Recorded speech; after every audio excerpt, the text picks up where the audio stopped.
Hi, my name is Justin Stewart. I'm a PhD student at the FU in Amsterdam, and I'm going to be talking about some research that I started when I began my PhD 4 months ago. I've been looking at the global variation of crop yields and looking for evidence for endemic pest and pathogen escape. So why am I doing this at all is the first question. Obviously, it's because well, not obviously, I'm telling you, crops are limited globally by 17%. That's a large amount, and finding a way to close this yield gap without having to use more fertilizer in agriculture is a way to sustainably meet growing food needs. So to answer this, the first question we have to ask is essentially, do crops show higher yields outside their geographic origin? And is that a function of leaving these pests and pathogens behind?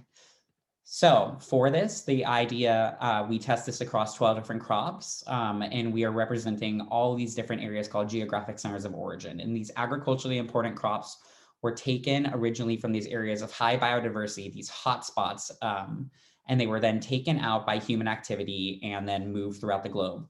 And so the idea behind it is essentially that if you're taking the crop, moving it out of its native range, then it is no longer subject to the co-evolved evolutionary conflicts of these pests and pathogens. To formalize the hypothesis, we think that a weaker pest and pathogen pressure outside of a crop's geographic origin allows for higher crop yields. And I test this using a variety of data. I'm using climatic data, crop yields and fertilizer, economics, and pesticide. The issue is these are at all different spatial resolutions. So we had to come up with a creative solution where we took a fishnet and throw it over the earth. And then we take each pixel or each cell of it, and then we calculate a zonal mean. And that way we have a working data set.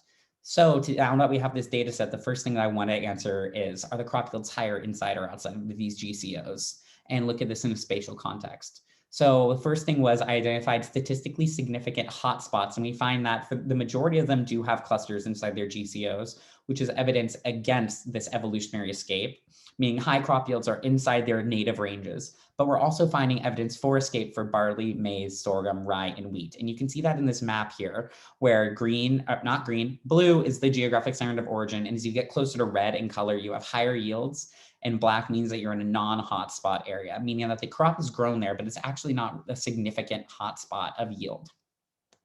That's great, but that's not how the world works. These are continuous variables. So how do these variables vary across distance is the next thing. So I did what I call a near analysis. I take the centroid of each pixel or of each geographic center of origin and find it and calculate, oh my goodness.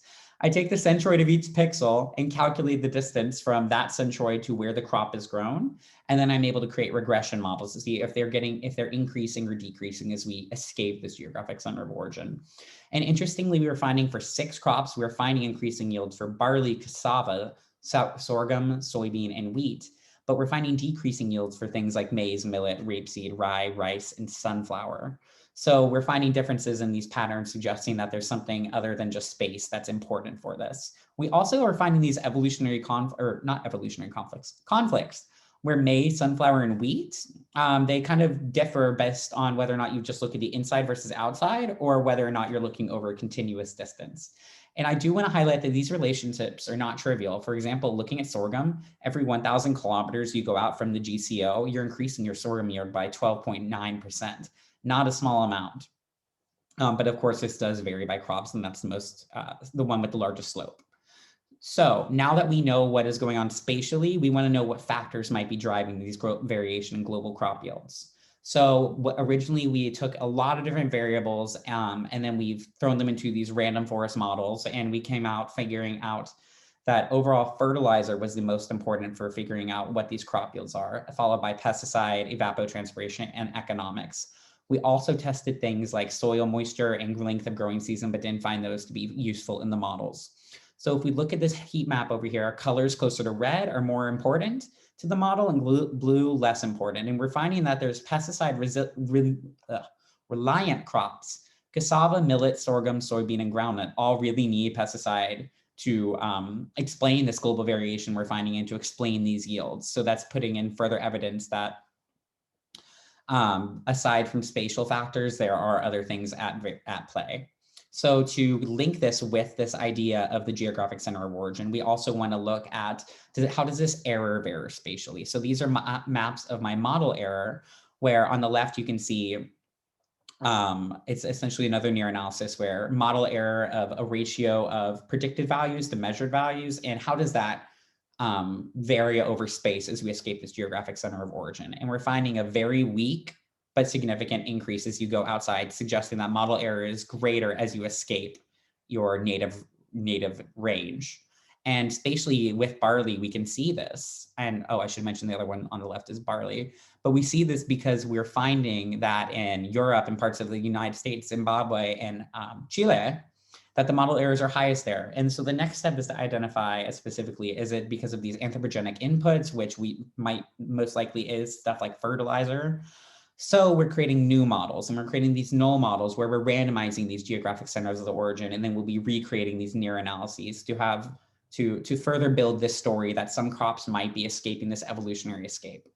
So we have all this information, that's great, but we need to tie it together. And we're tying it together by finding that the story thus far is that 6 crop yields are increasing when escaping their geographic centers of origin.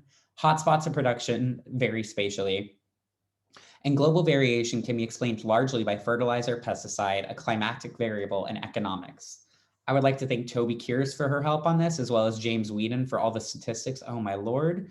The VU and MyCrop as well for funding this. And I guess, well, this is like recorded.